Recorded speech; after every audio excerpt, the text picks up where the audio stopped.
Conversational artificial intelligence is increasingly being used to talk about personal topics. We've seen this especially with tools like ChatGPT, but there are others like Character AI, Replica, and so on. These let you ask the language model to act like a person with certain characteristics. Some people ask it to act as a therapist, a financial advisor, or to emulate a well known character. Some choose the default option. It depends on the platform and the person. But the important thing is that many people are starting to trust these tools as if they were empathetic, understanding, or experts in certain topics, sometimes even as advisors, coaches, or therapists. The question is whether a machine can really support us emotionally in moments of vulnerability, or if it can give us definitive and appropriate advice for our particular situation just by giving it a few prompts or instructions, no matter how brief or highly specialized they are. Now, I don't doubt that it's a positive experience in some ways and even has a therapeutic factor in quotes, right? In the sense that it lets you vent, you can even organize your thoughts. You can brainstorm, for example. We could open up the debate and say it's similar to writing in a journal or, I don't know, confessing something, which allows you to release tension and frustration. You can talk about things you don't want to tell others yet, you can organize your thoughts, and so on.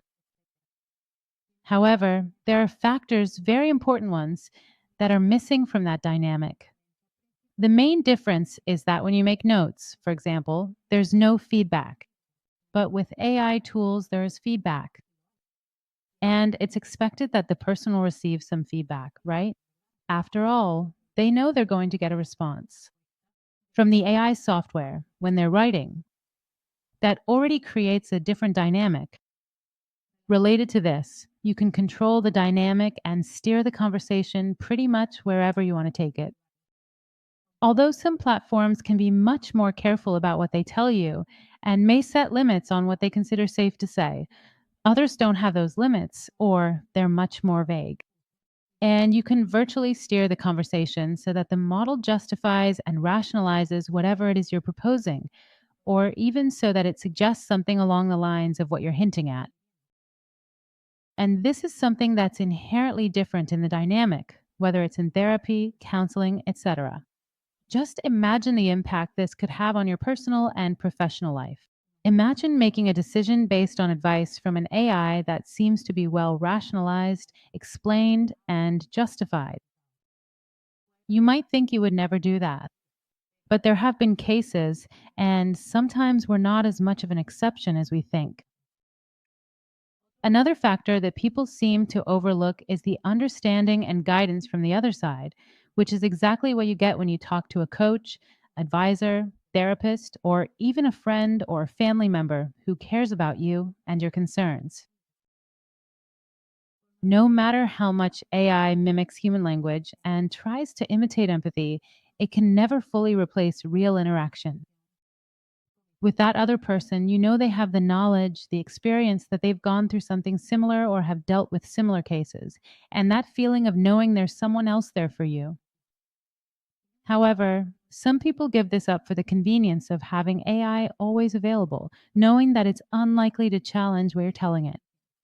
And in certain situations, that empathetic language, which is learned through data training, might actually seem like a better option to someone than the alternative, which could be not having any guidance at all, or not having access to a person who takes an interest in the issue you want to address or that's bothering you.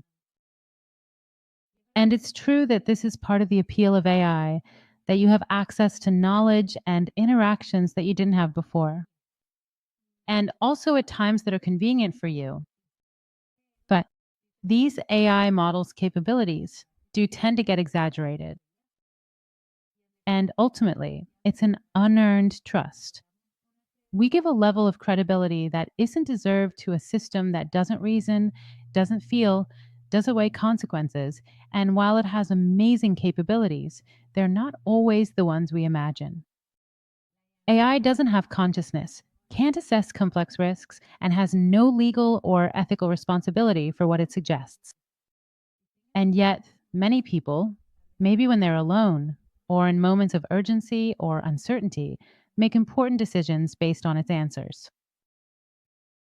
Some might argue that when you consult with people, they often get undeserved trust too. And that's true, but not to the extent that happens with AI. It's like, in a way, we lose our judgment when we're interacting with artificial intelligence. They might also say that when you consult by chat, you don't see the other person. And even though it's not the ideal dynamic, which would be going to the consultation in person, it's an alternative. And it's a natural and even logical evolution. Because if we went from in person consultations to video chats to consulting by chat, message, or email, then talking to an AI seems like just another link in the chain. Even more so if it's an AI that's been specially trained for your specific purpose. Although that's not the case with any of the ones I mentioned earlier. However, I don't believe that. AI is not just another link in the chain, because in all the previous examples, you are still interacting with a human. In my opinion, for me, these kinds of interactions are starting a whole new chain that gives the illusion of companionship. We're trusting AI because we unconsciously attribute empathy to machines that simulate conversation. And this was first demonstrated with ELIZA, which, if you don't know, was a machine developed by MIT to simulate human language and specifically to simulate a Rogerian therapist. Many people interacted with the machine, and they insisted that there was another person on the other side, even though they were told it was a child to make it more convincing, because, of course, at that time, the area of natural language processing in machines wasn't as developed as it is now. In fact, this is considered one of the earliest examples of what we now call artificial intelligence because it was developed in the 1960s, just so you know, in case you didn't. Now, these days we know we're talking to an AI, but sometimes it could be the need for connection combined with the undeniable reality that up until now, whenever there was interaction through language, it was always with another human.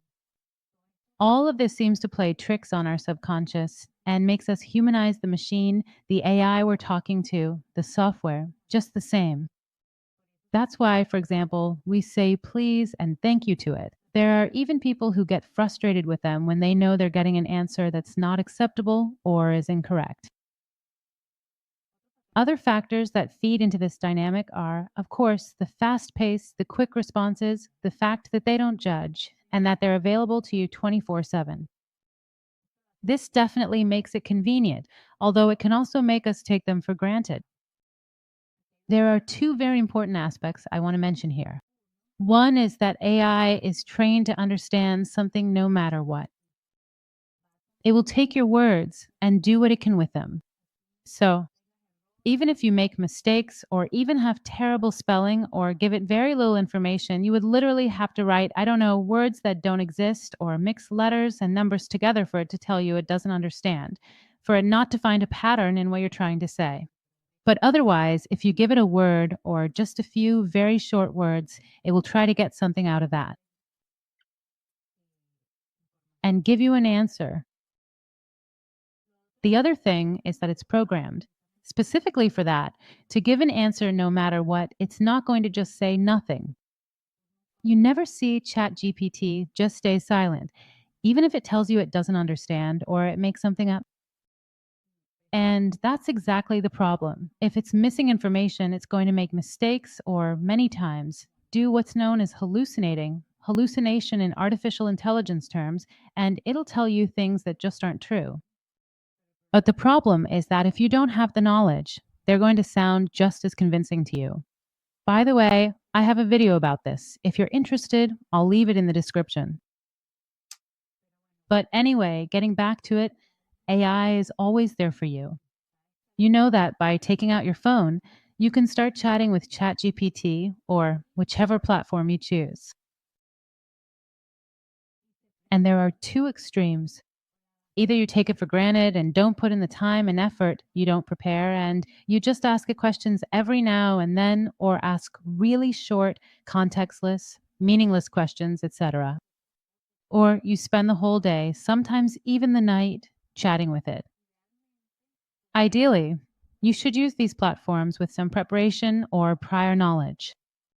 If you approach them, for example, with a work related topic, a professional matter, or at least understanding that they don't replace a person, even though they do cover some valuable aspects of interaction. Unlike Unlike a therapist, an advisor, or a coach, as we've said, AI, of course, doesn't have training, it doesn't have experience, it only has data, and it doesn't bear any responsibility for the consequences of what it tells you. And yet, its language, its availability, its lack of judgment can lead us to trust it more than we should. And many people do just that. This happens in personal settings. People ask ChatGPT and others for advice. And in professional settings as well, there are already people delegating complex tasks to AI without validating the results, without supervision, and without having a clear understanding of what they're asking it to do. To the AI platform, it's tempting to soon ask the language model to draft your entire marketing strategy, your entire sales strategy for your company if you're an entrepreneur, to make you an investment proposal, and so on. But without the knowledge to interpret and validate the information, that interaction really becomes empty, and in many cases, it becomes dangerous.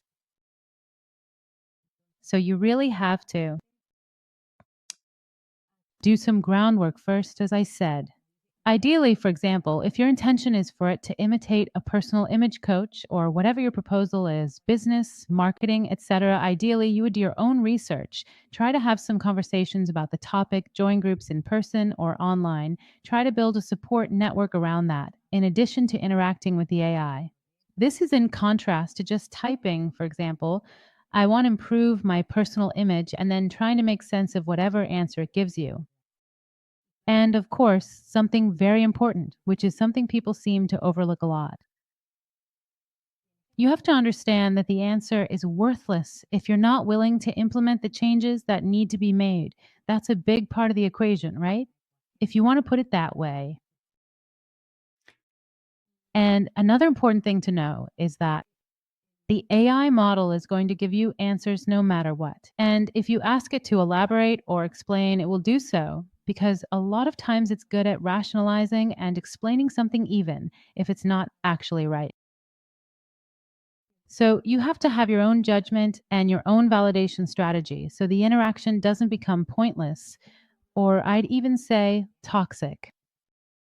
So again, AI was given an undeserved and unearned level of trust because we confuse verbal fluency with real understanding. And that's something we do unconsciously.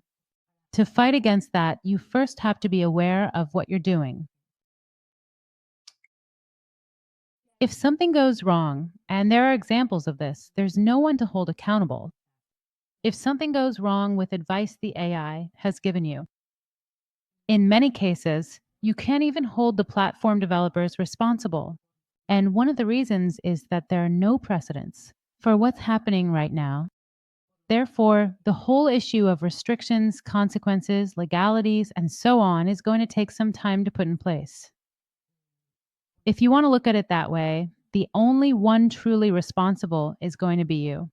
If you make a decision based on advice from an AI, if you're at work and you delegate your monthly report to ChatGPT and ChatGPT gives it back to you, and when you're giving the presentation and there's a mistake, you can't just tell your boss, oh, it was ChatGPT. The responsibility is yours because you are the one who should have been supervising.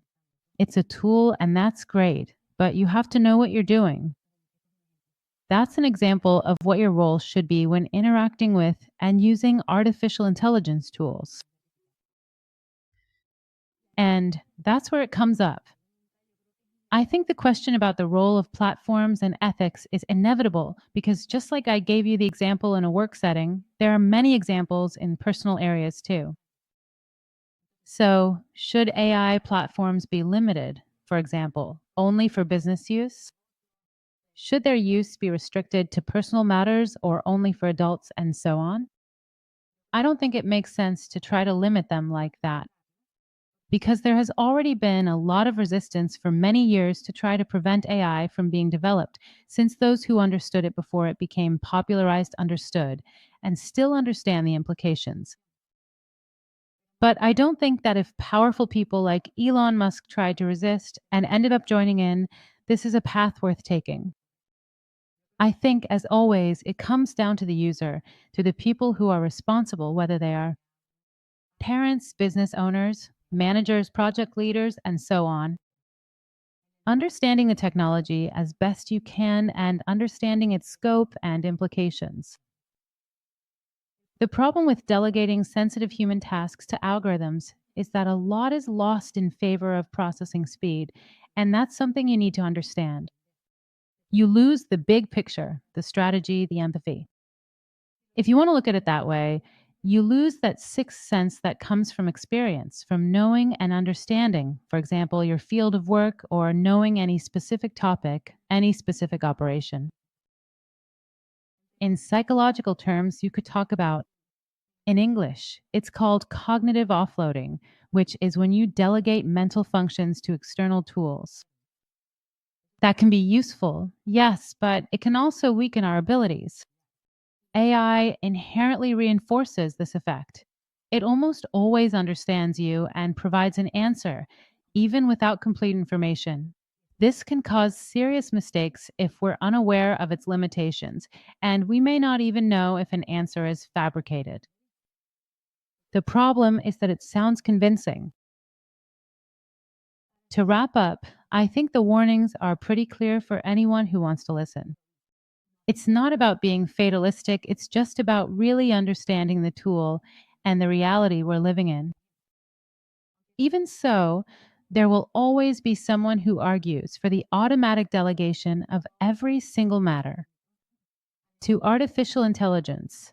I really think the use of professional human resources needs to be carefully evaluated in many areas and industries with a wider margin.